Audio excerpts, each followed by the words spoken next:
Article: Rich or Poor? Why Children Still Feel Unhappy. Written by Taraben Modak. Jamna came from a poor household. Her cousin Vimala was from a wealthy family. They studied together, saw each other often, and knew each other's lives. But they also compared them quietly, each believing the other was happier. Vimala's family was considered cultured and well educated. Every summer, she went with her mother to Mahabaleshwar. During Diwali break, they stayed at their bungalow in Lonavala. A car from home dropped her at school. She wore fine clothes and jewelry to functions. Sometimes the headmistress herself rode in their car. Whatever the school asked for, Vimala brought it, and it was always the best. Her books, notebooks, pencil box, sewing kit, everything was spotless and perfect. Jamna would look at her and think, how happy Vimala must be.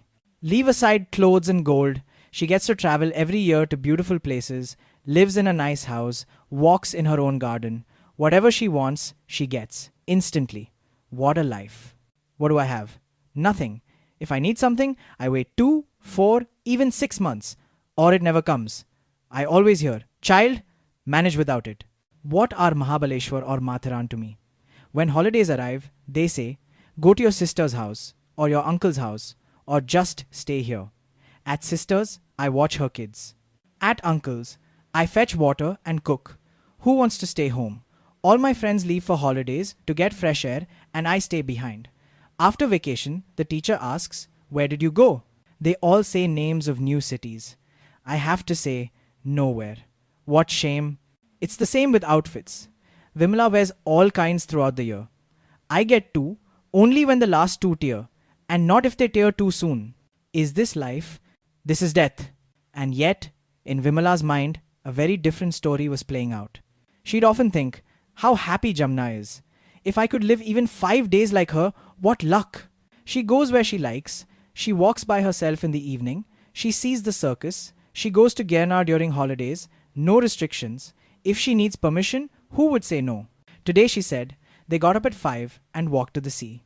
I'll only see the sea in a dream. I don't want too many clothes or jewelry. But food, even that brings no joy. Even if I'm not hungry, I must eat. What I want to eat never arrives. I steal boar fruit from Jamna and eat it in secret. Is that not sorrow? What do I have? Nothing.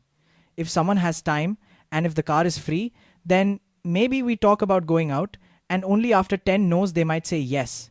Grandmother always says, why go out every day? It doesn't suit families like ours. Why see the circus? Why go to the cinema? I hate the holidays. I'm forced to go to Mahabaleshwar or Matharan. Important people gather there. I have to dress a certain way, walk a certain way, speak a certain way. I count the days till school reopens, just so I can go to my friends and enjoy freedom to talk and move about.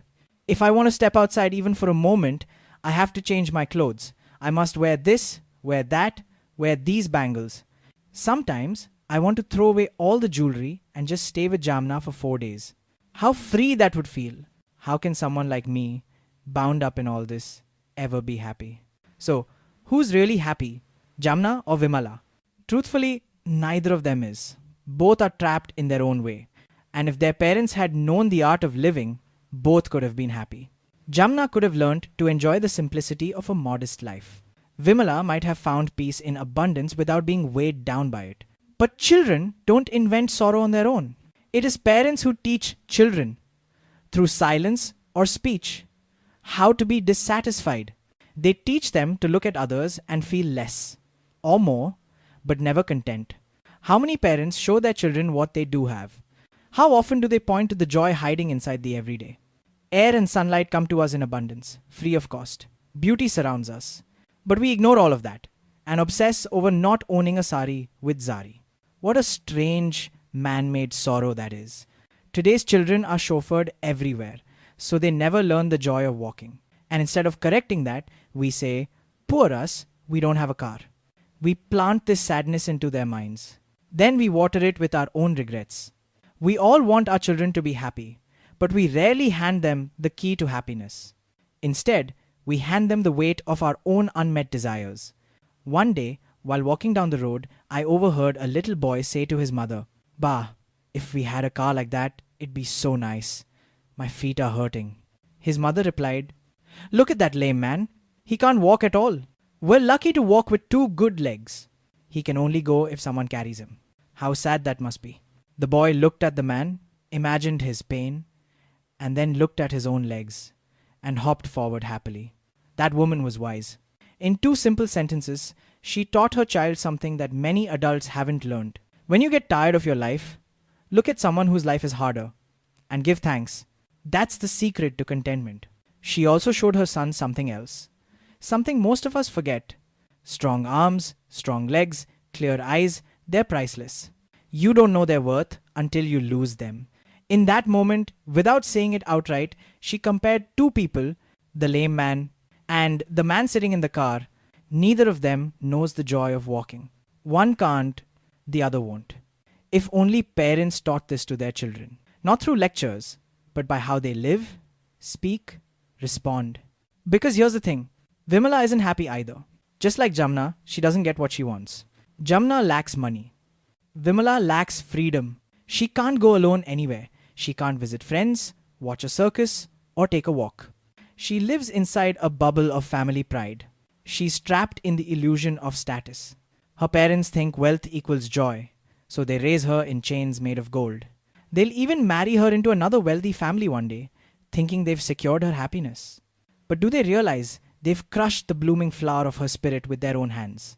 So here we are, one girl with no money, one with no freedom, both taught, directly or indirectly, to feel they are missing something. And this is happening everywhere. Rich and poor parents alike, without meaning to, are passing on the art of how to be unhappy. The question is, will they ever stop to think? And will they ever show their child the way to live fully and be truly happy?